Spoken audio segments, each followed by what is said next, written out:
So, I want you to ask yourself a seemingly simple question right now. What are you actually made of? Right, which sounds like a biology quiz, but it really isn't. No, exactly. I mean, if you look down at your hands, you know the biological answer. You're made of flesh. You're Oh. made of bone. It's this whole, like, complex lattice of veins and tissue. Yeah, the physical hardware. Right. But what is the thing that's actually driving the machine? Is it a soul? Is it a spirit? Or is it just, a highly evolved clump of gray matter that's somehow generating the illusion of a mind? And that right there is the ultimate blind spot for us. I mean, we've spent all these thousands of years charting the stars, mapping the human genome. But the second we try to define that unseen essence, the thing that makes you you, the Hmm. whole framework just kind of collapses. It totally collapses into this profound, intense debate. We throw these words around: soul, spirit, mind, self, like they're perfectly defined categories, but they really aren't. Not at all. They are arguably the most complicated, fiercely contested concepts in the history of human thought. And that is exactly what we are tearing into for today's deep dive. Hmm. We are going to completely deconstruct everything you think you know about yourself. Yes, and to do that, we are pulling from a really incredible stack of sources today. We really are. We've got excerpts from one of the most monumental linguistic achievements in history, which is this massive 14th century Arabic dictionary called Lisan al-Arab, compiled by Ibn Mansour. Which is just a treasure trove of ancient concepts. Oh, absolutely. And we're pairing that with a really dense scholarly analysis of how the concepts of soul and spirit actually evolved within Islamic thought. And, I should say right up front, this might sound like a purely academic exercise, but I promise you it is anything but dry. Yeah, we're not just reading old dictionary definitions here. Exactly. We are essentially excavating the evolution of human psychology and biology and metaphysics.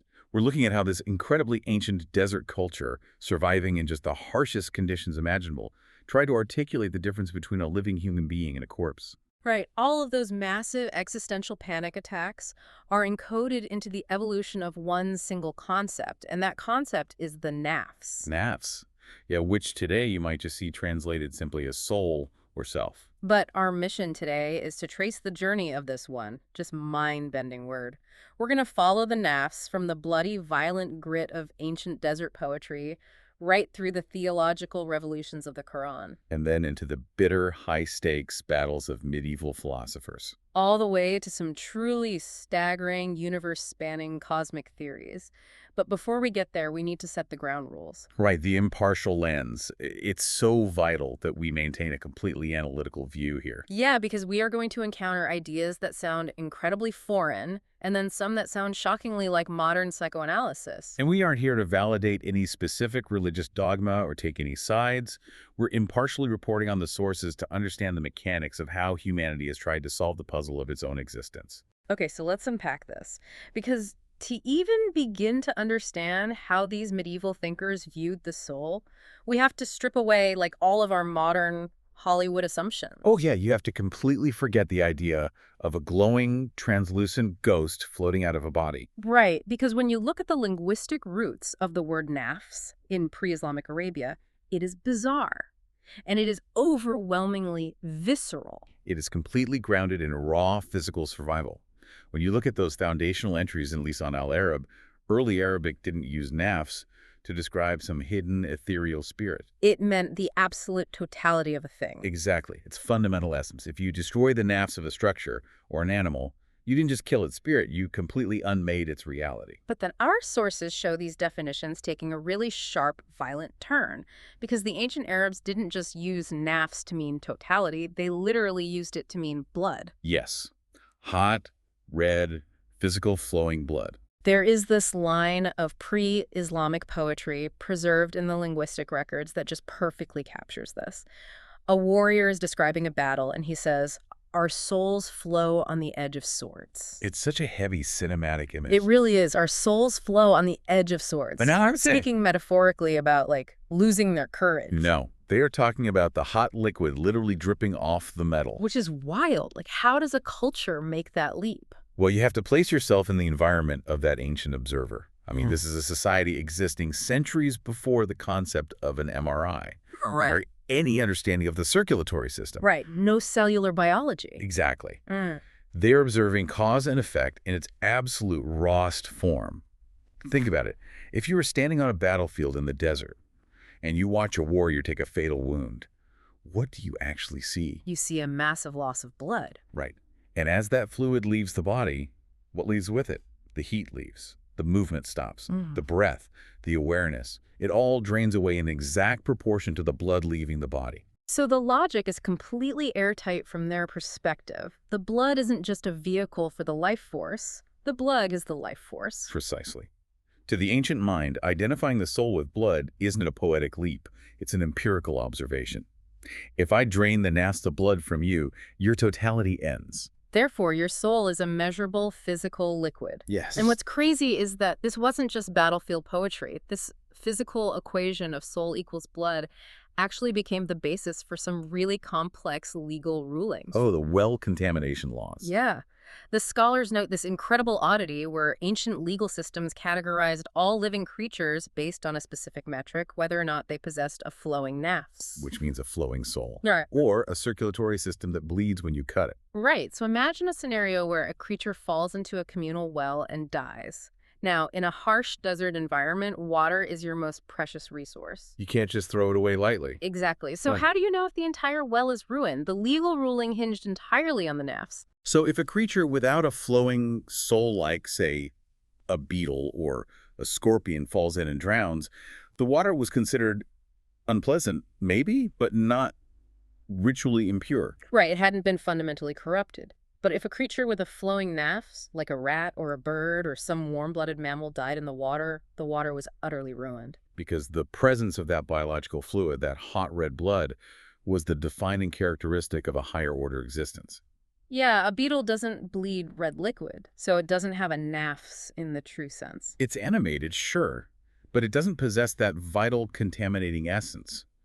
When a mammal bleeds out into a water supply, it isn't just adding dirt to the water, it is spilling its literal soul into the vessel. It alters the fundamental nature of the water. Okay, so I'm following the logic here. Soul equals blood because blood equals life. That makes mechanical sense. But then the dictionary throws a wrench in it. A massive wrench. This is where I start getting confused by the ancient linguistic soup. Because the very same word, nafs, was also used to describe the evil eye, envy, malice. Yeah, it's a fascinating pivot. How do we jump from a completely contained internal physical liquid to, like, an invisible, weaponized laser beam of jealousy? It is a massive leap, but it requires understanding how ancient cultures viewed the mechanics of emotion. We view emotions today as internal chemical reactions, right? Right. Neurons firing, hormones. Exactly. But they viewed intense emotions as physical forces that could actually breach the boundaries of the body.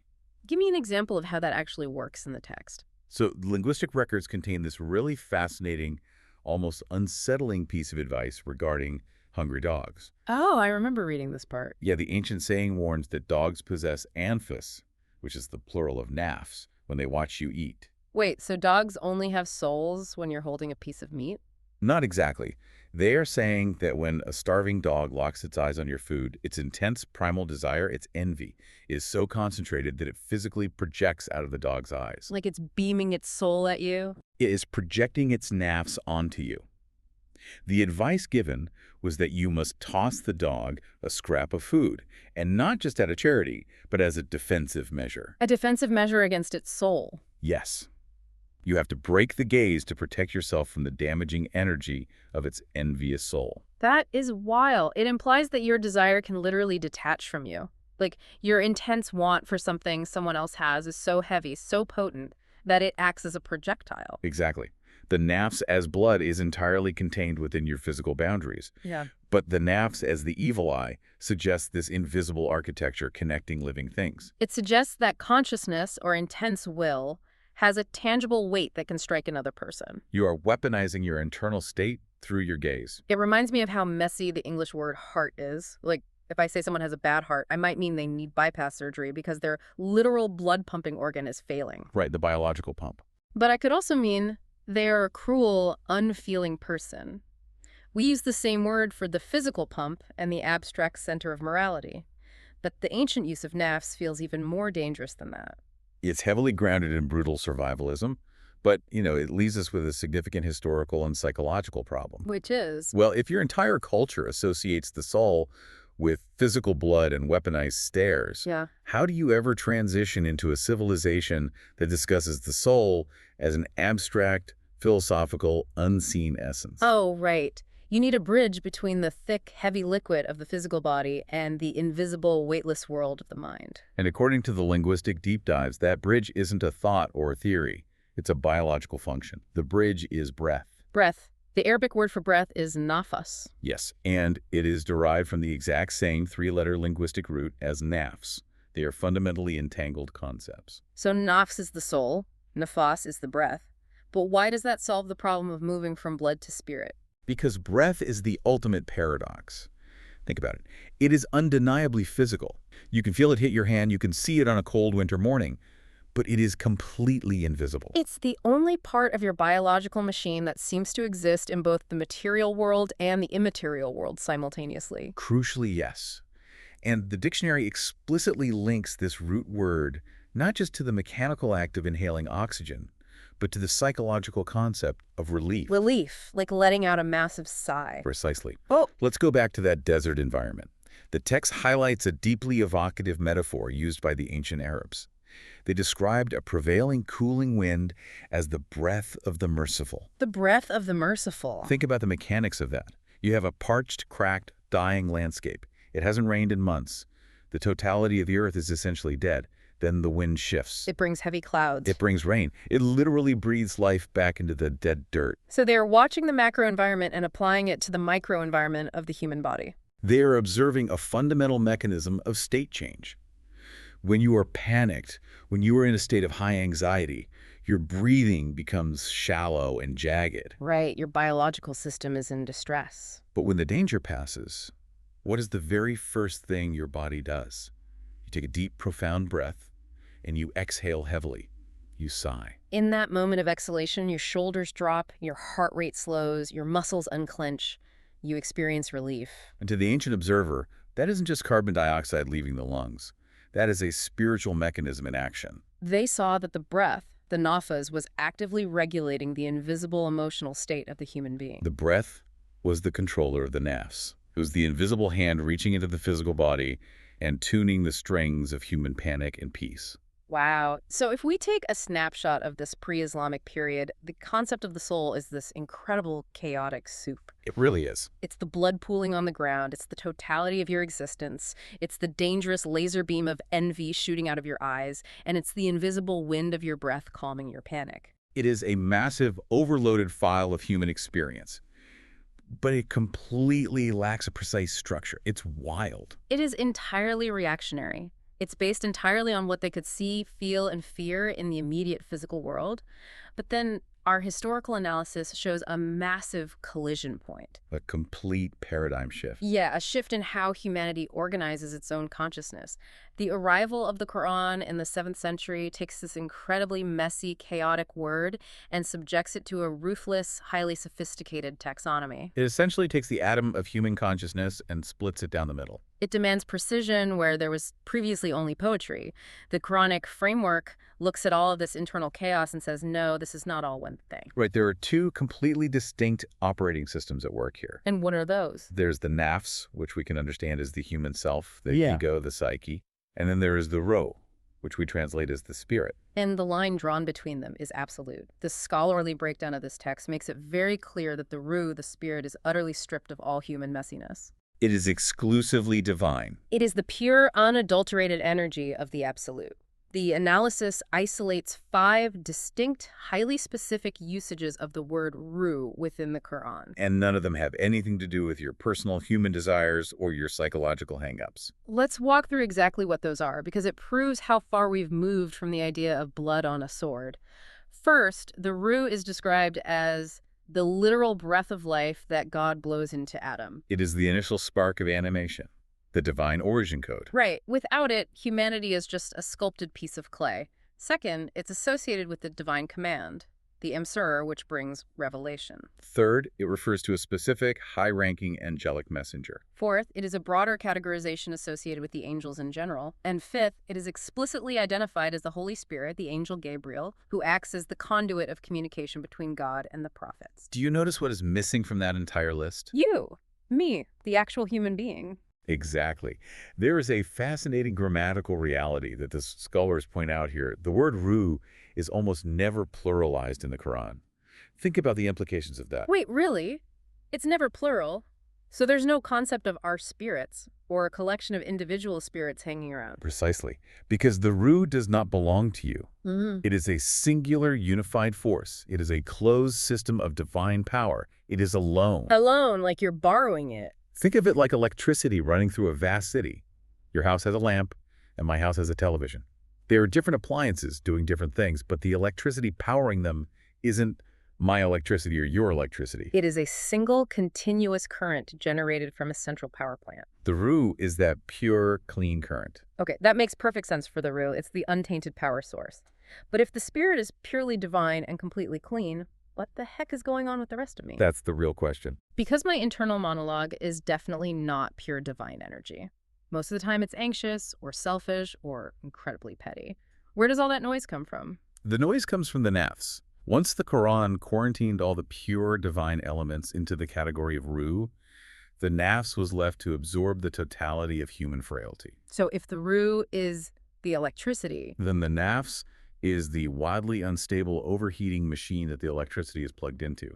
The nafs becomes the absolute battleground of human psychology. and this is where the deep dive gets incredibly recognizable for anyone listening, because the texts outline an evolutionary framework for the nafs. They break this chaotic internal battleground down into 3 distinct operating stages. And as we go through these, I guarantee you're going to recognize every single one of these voices in your own head. Oh, without a doubt. It is an astoundingly modern psychological diagnosis written over 1,000 years ago. Stage 1 is what the scholars call the nafs amara bil-su. Roughly translated, this is the soul that relentlessly commands to evil. Or more accurately, to base fleshly desires. This is the pure, unfiltered, bottomless pit of your appetites. It is the ultimate manifestation of the ego. It has no foresight, it has no morality, it has no empathy.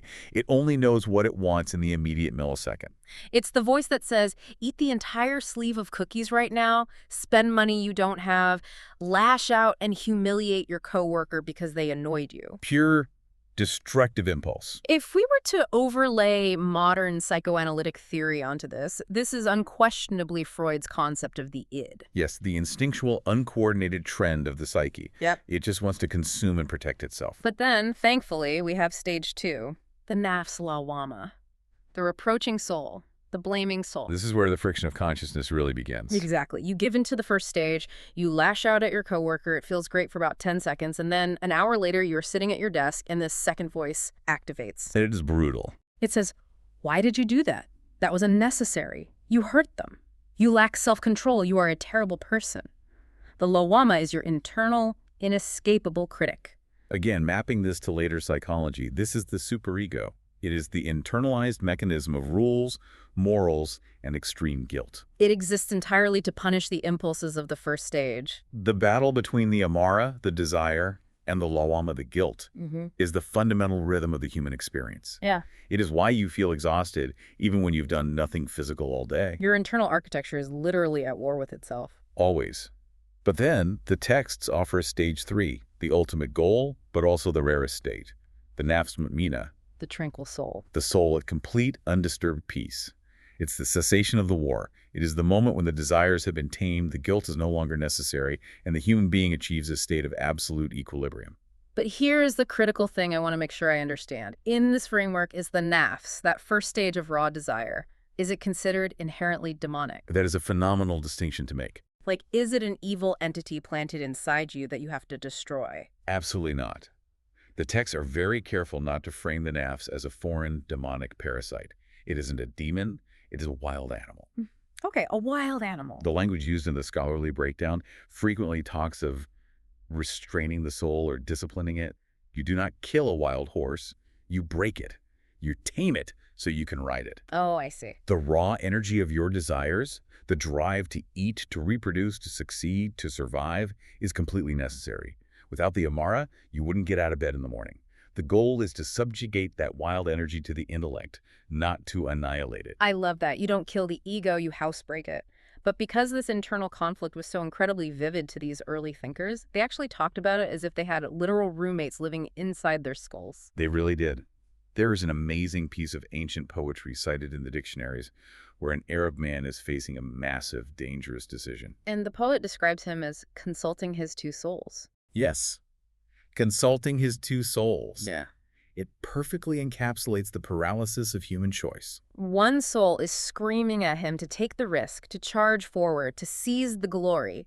And the other soul is terrified, calculating the odds, telling him to retreat and stay safe. He's literally sitting there, arbitrating a debate between his two internal identities. Which is something every single person listening to this has experienced. We all have those moments of stark cognitive dissonance. Part of you desperately wants to quit your safe corporate job and go paint in the woods. And the other part of you is frantically doing math on a napkin, worrying about health insurance and retirement. To the modern mind, that's just a pros and cons list. But to the architects of this early psychology, you are mapping the literal geometry of your soul. You are watching the Amara and the Lamama clash in real time. It's an incredibly dynamic, almost exhausting view of consciousness. Your internal operating system is never static.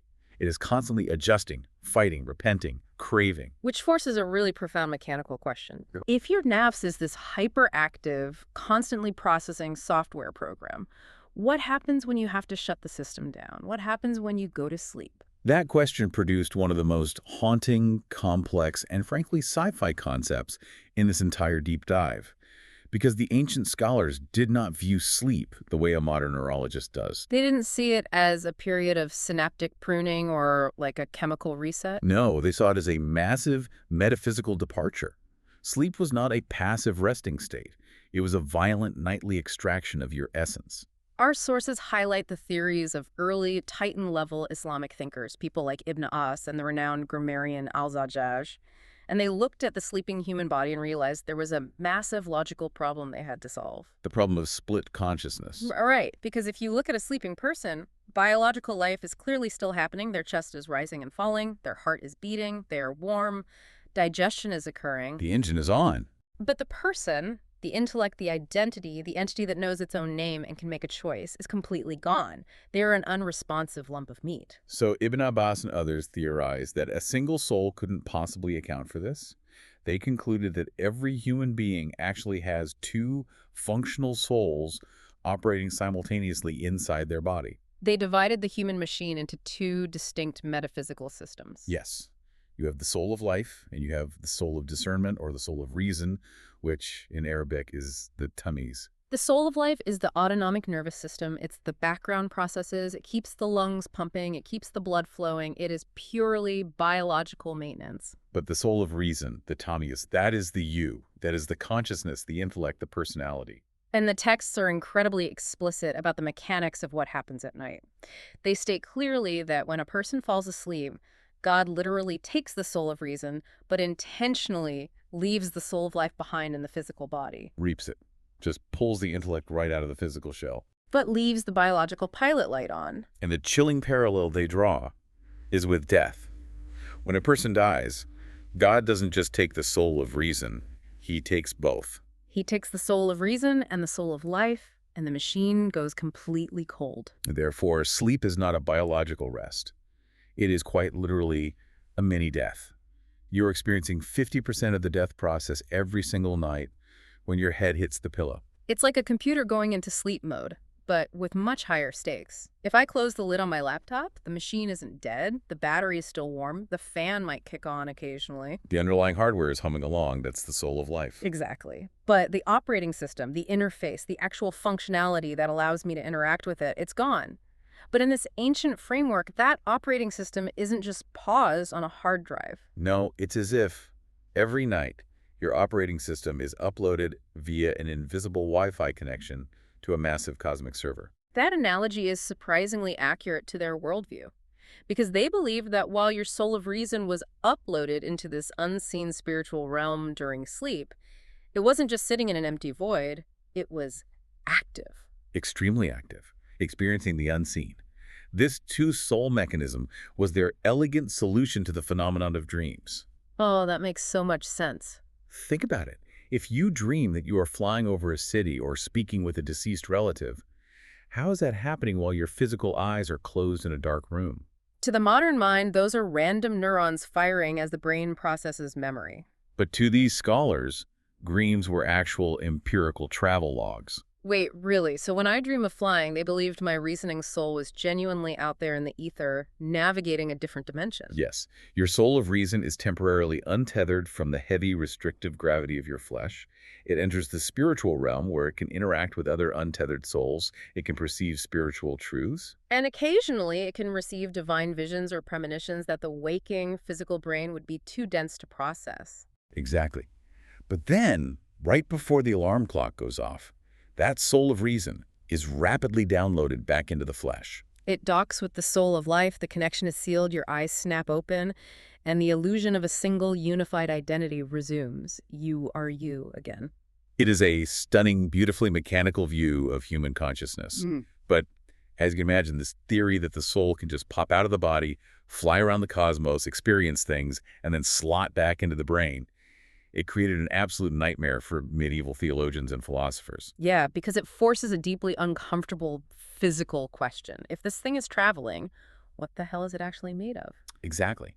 If it can fly, does it have wings? If it can talk to other souls in dreams, does it have a mouth? Does it take up space? A pure math equation doesn't travel, and a ghost doesn't have a hard drive. This brings us to what I consider the most intense part of our deep dive, the great theological clash. This was an all-out intellectual war over the literal substance of the unseen. And the stakes of this war couldn't have been higher. They weren't just debating biology, they were debating the fundamental promises of their religion. To understand this clash, we really have to look at the combatants. On one side, you have the deeply ingrained, visceral traditions of the ancient Arabs. Remember, these are the people whose cultural DNA equated the soul with hot, flowing blood. To them, the soul had to be something material. It had to be stuff. They possessed a hyper-materialistic view of the afterlife. The scholarly text highlights a truly eerie, pre-Islamic belief that perfectly illustrates this. The ghost bird. Yes, the Hama. They believed that if a person was murdered and their death was not avenged by their tribe, their blood, their nafs, would seep into the desert sand. And instead of just drying up, that blood would physically mutate. Right, it would undergo a metamorphosis into a ghost bird. They believed this phantom creature would emerge from the blood-soaked dirt, fly to the murdered person's grave, and return every 100 years, shrieking and demanding a drink of revenge. That is straight out of a horror movie. But it proves your point perfectly. To the ancient Arab mind, the soul isn't an abstract thought. It is mutated physical matter. It is a biological substance that has transformed into an entity demanding justice. It is heavy. It is tactile. Extremely tactile. But then, crashing into this deeply grounded material worldview comes an intellectual tsunami from the West. The translation movement. Yeah, the Islamic Empire expands, they translate the ancient texts, and suddenly they are face-to-face with Greek philosophy, specifically the works of Aristotle and the Neoplatonists. And the Greeks had a completely different, totally alien way of defining reality. Completely alien. The Islamic scholars are suddenly trying to reconcile their highly physical, experiential religion with the hyper-abstract, fiercely logical framework of the Greeks, and it caused massive fractures. Our sources break down the varying camps that formed during this intellectual war. Let's start with a brilliant thinker from Andalusia named Ibn Hazm. How did he try to solve the mechanics of the soul? Well, Ibn Hazm approached the problem by focusing on the timeline of creation. When a new baby is born, where does its soul come from? Are souls constantly being manufactured out of nothingness every time a human embryo forms? Ibn Hazm said no. He rejected the idea of continuous, real-time generation. Exactly. What was his problem with real-time generation? Why couldn't God just make a new soul on a Tuesday when a baby is conceived? Because it implies that God's creative act is reactive to human biology. It implies God is constantly working on an assembly line, waiting for humans to mate so he can build a soul. Ibn Hazm preferred a sovereign, absolute God who pre-planned the entirety of existence. Therefore, he argued that all human souls, every single soul that will ever exist until the end of time, were already pre-created in one massive batch at the beginning of the universe. Okay, so if they are already made, where are they? They are waiting. Ibn Hazm proposed a massive cosmic holding zone, an intermediate realm called the Barzakh. Billions prefabricated souls are just existing in this storage facility. Like a cosmic supply chain. Exactly. And when a human embryo reaches the correct stage of physical development in the womb, an angel acts as a courier. It goes to the holding zone, retrieves a specific pre-assigned soul, travels to the physical dimension, and literally injects it into the flesh. It's a fascinating logistical theory, but it still assumes the soul is a thing that an angel can pick up and carry. Right, which the heavy-hitting philosophers, guys like Al-Kindi, Al-Farabi, and the legendary Ibn Sina, they completely rejected that, didn't they? They did. These philosophers were heavily influenced by Aristotle, particularly his masterwork on the subject, De Anima and the Soul. And Aristotle's entire argument was that the soul is not a thing made of stuff. It is not made of fine air or light or breath or mutated blood. So then what is it?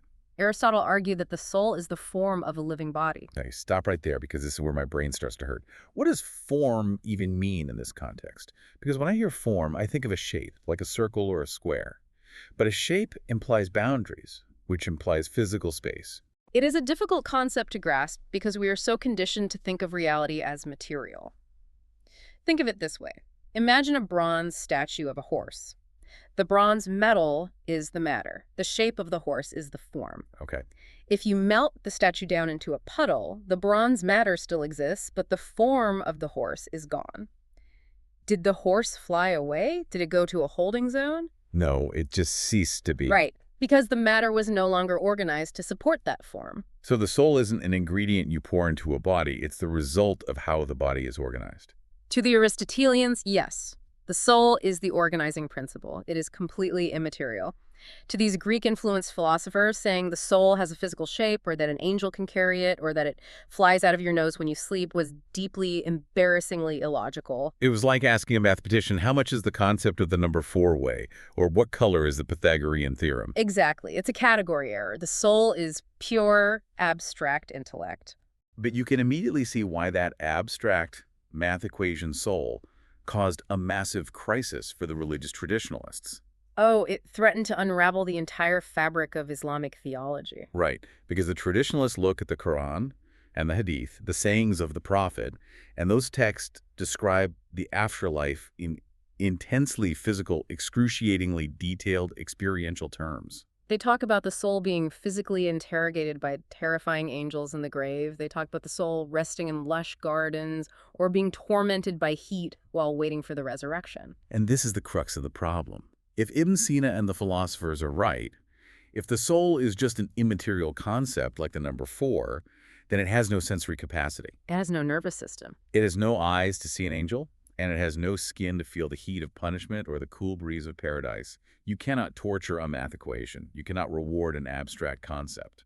So if the Greek philosophers win the debate, the entire promised afterlife becomes nothing more than a metaphor. Which was an unacceptable conclusion for the Orthodox scholars. So the intellectual environment is incredibly hostile. On one side, the abstract philosophers. On the other, the literalist theologians. And right in the middle steps Al-Ghazali. He is often portrayed as the great synthesizer. Yeah, the man trying to broker a peace treaty between logic and revelation. Al-Ghazali was a genius at walking the theological tightrope. He realized that both sides had valid points, and both sides had massive blind spots.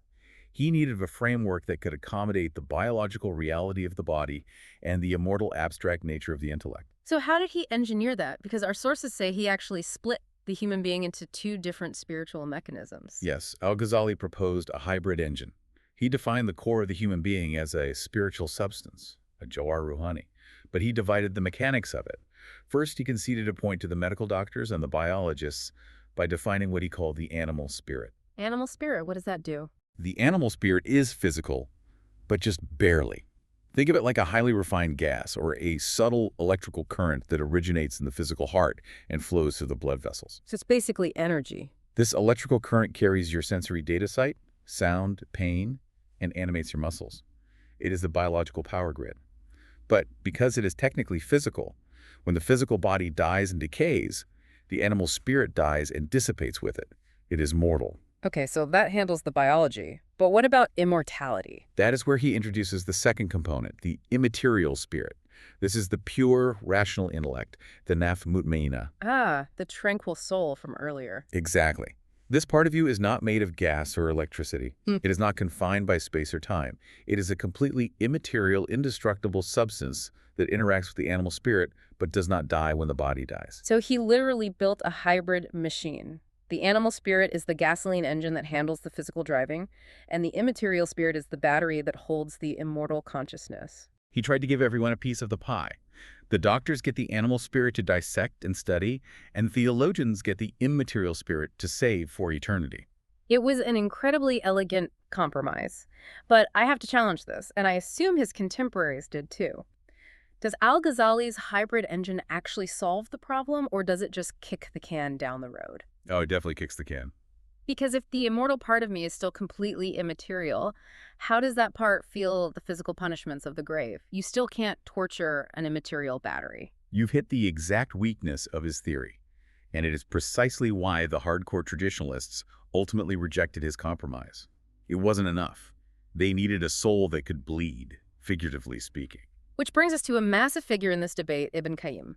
He represents the ultimate, highly articulated traditionalist pushback. He looks at Ibn Sina's form, and he looks at Al-Ghazali's immaterial spirit, and he rejects all of it. He essentially says, enough with the Greek abstractions. The soul is a real thing. It is material. It takes up space. But he doesn't revert back to the ancient idea of the soul being hot red blood, right?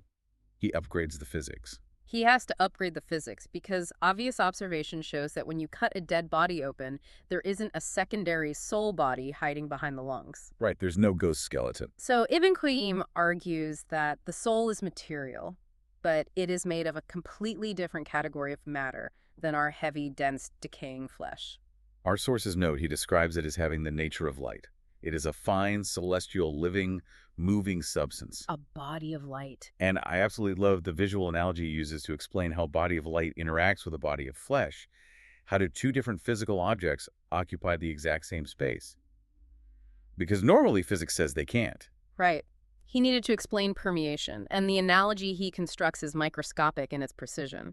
He says the soul permeates the physical body the way water permeates the inside of a flower. Or the way invisible sap flows through the microscopic fibers of a green plant.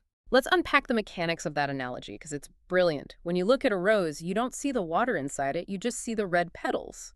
But the water is there, filling every single microscopic cell, keeping the petal firm and alive. Exactly. The water and the flower are occupying the exact same space, perfectly overlapped. But they remain entirely distinct substances. The water is not the petal, and the petal is not the water. If you crush the flower, the cellular structure of the petal is destroyed. It turns to mush. But the water itself wasn't destroyed, it just lost the vessel that was holding it. The water evaporates or drips away entirely intact. That is profound. Ibn Qayyim is saying your body of light, your soul, is the water. It permeates every single atom of your physical flesh, perfectly mapped to your shape. When death crushes your physical body, the soul substance simply extracts itself, maintaining its form. And because it maintains a form, a subtle, luminous body, it solves the theological problem. A body of light can have eyes to see the angels in the grave. A body of light can experience the sensory delights of paradise or the burning heat of punishment. It has structure, therefore it can experience consequence. It's an incredible intellectual journey. We've watched these thinkers wrestle with the fundamental physics of existence. We've moved from a puddle of blood to an abstract math equation to a hybrid engine, to a glowing body of light hidden inside ourselves like water in a rose. It's exhaustive. It is the ultimate testament to human curiosity. But looking at all of this, I'm left with a massive, glaring why? We've spent all this time debating what the soul is and how it operates, but what is the point of the entire system? Why build it? Yeah. Why would an infinite, perfect God take this brilliant, living body of light or this pure divine spirit and forcibly shove it into a heavy, decaying, anxiety-ridden dirt body in the first place?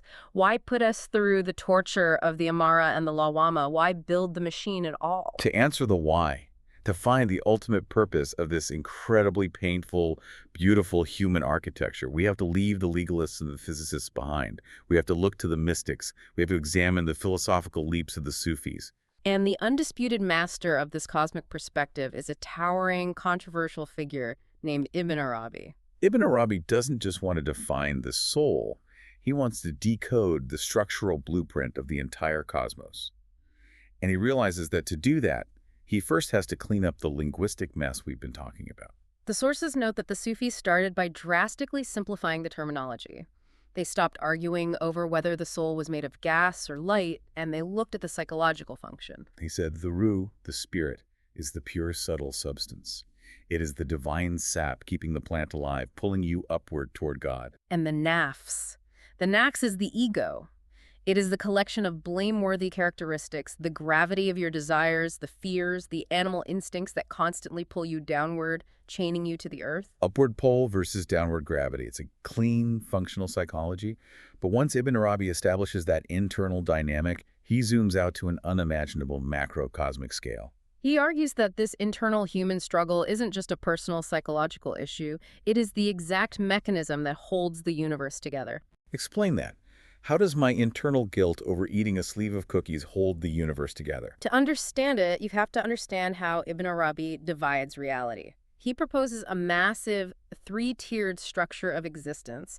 At the very top, you have the first-tier God, the absolute, pure, infinite, uncreated, blinding existence. Utter perfection. Yes.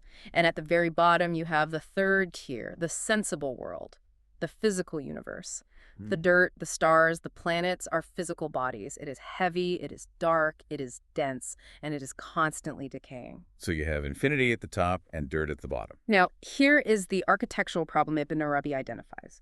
You cannot connect the infinite, blinding reality of the absolute directly to the heavy, dense reality of physical dirt. They are fundamentally incompatible. If the pure absolute touched the physical world directly, the physical world would instantly shatter and burn away under the sheer weight and intensity of it. It's like trying to plug a toaster directly into a nuclear reactor. The toaster doesn't get slightly warmer, it vaporizes. Exactly. You need a step-down transformer. You need a buffer zone. You need a connector that possesses the qualities of both extremes so they can communicate without destroying each other. You need a bridge. You need a bridge. Ibn Arabi calls this middle realm the imaginal world, or the Grand Barzakh. It is an isthmus, a strip of land connecting two larger land masses. And what lives on that bridge? What is the actual structural linchpin connecting God to the dirt? According to Ibn Arabi, the ultimate bridge, the supreme Barzakh, is the human being. Let me stop and make sure the listener is absorbing the scale of this idea. In modern astronomy, we are taught that humans are insignificant. We are carbon-based mold growing on a tiny rock, orbiting an average star in a meaningless, cold universe. But in Ibn Arabi's cosmic framework, you are not a speck of dust. You are the structural center of reality. You are the exact geometric point where the divine absolute meets physical matter. You are a miniature universe, a microcosm that contains all three tiers of reality within your own biology. The text outlines exactly how we are engineered for this purpose. We are built out of three distinct components that perfectly mirror the cosmic architecture. First, we have our physical body, built from the elements of the earth. This anchors us to the bottom tier. We have weight, we have gravity, we have hunger. Second, at the very top of our internal structure, we have the animal spirit, which is animated by the divine breath, the ruh. This anchors us to the top tier. It gives us the capacity to perceive the infinite, to understand abstract truth, to reach toward God. And right in the middle, acting as the control room of this entire cosmic operation, is our rational soul, the nafs natika, the ego. It is drawn from the universal soul, and its job is to manage the flow of traffic. The analogy I keep coming back to is an hourglass. Imagine a massive cosmic hourglass. God, the absolute, the infinite divine reality is all the sand in the top bulb. And the physical, material universe, every star, every galaxy, every grain of dirt is all the sand in the bottom bulb. And the human soul. Your individual, messy, anxious nafs. You are the tiny, pinched, incredibly narrow neck right in the middle of the hourglass. You are the only place where the two realities actually touch. The divine flows down through your consciousness to experience and sustain the physical world. And the physical world reaches up through your consciousness to comprehend the divine. It is a breathtaking, almost terrifying vision of human purpose. Because it means that the agonizing struggle of your nafs, the battle between your base desires, the amara, and your moral compass, the lawama, is not a punishment. It is not a design flaw. It is the necessary friction of maintaining the cosmos. If you were purely divine, like an angel, you couldn't interact with the dirt. If you were purely physical, like a stone, you couldn't comprehend God. You must have the friction to function as the bridge. Let's bring this sprawling, massive journey back down to Earth for a minute, because we have covered a staggering, mind-bending amount of ground today. We really have. We started in the brutal, visceral reality of ancient Arabia, where your soul was measured by the hot red blood flowing onto the edge of a sword and the weaponized, envious gaze of a starving dog. We watched the arrival of the Quran take that chaotic linguistic soup and impose a surgical taxonomy, separating the pure divine spirit from the chaotic three-stage battleground of the human ego. We explored the terrifying, mechanical vulnerability of sleep, realizing that early thinkers believed your reasoning soul was literally extracted from your body every night, leaving only a biological hum behind as you wandered the unseen dimension of dreams. We waded through the fierce, high-stakes medieval debates over the physics of the unseen, from the horrifying pre-Islamic ghost birds to Ibn Hazm's cosmic supply chains to Aristotle's abstract math equations, all the way to Ibn Qayyim's incredibly beautiful vision of a luminous body permeating our flesh like water trapped in a rose. All of which led us to the staggering climax of Ibn Arabi's cosmic architecture. The realization that you, with all of your flaws, your anxieties, your hypocrisies, and your fleeting moments of grace, are the cosmic bridge holding reality together. And that is why this isn't just an academic history lesson. The relevance of this to your daily waking life is profound. Think about your own internal friction tomorrow morning. When you desperately want to snap at someone out of pure anger, but you manage to grit your teeth and hold your tongue. Or when you wake up at 3 a.m. with that sudden heavy weight of inexplicable guilt over something you said years ago. Or, conversely, those rare quiet moments where you feel a sudden, profound, completely unearned sense of absolute tranquility. The Amara, the Lawama, the Mutmina. Exactly. When you experience those dramatic emotional shifts, you aren't just having a biological misfire. You aren't just dealing with a spike in cortisol or a random bad mood. You are experiencing the ancient, heavily engineered mechanics of your nafs doing exactly what it was designed to do. You are experiencing the push and pull of the cosmic bridge in real time. Every time you deny a base impulse, you are managing the flow of the divine into the dirt. It makes the exhausting, everyday struggle of just trying to be a decent human being feel a lot more epic, honestly. You aren't just surviving, you are arbitrating the universe. But it also comes with a massive warning. And I want to leave you with a final, lingering thought inspired by all these incredible thinkers we've studied today. The architecture demands responsibility. Exactly. If Ibn Arabi is right, if your soul, your consciousness, is literally the only bridge between the infinite blinding reality of the divine and this heavy, decaying material world, what happens to the structural integrity of that bridge if you spend your entire life only looking down at the dirt? That is the ultimate test of the nafs. Deep dive.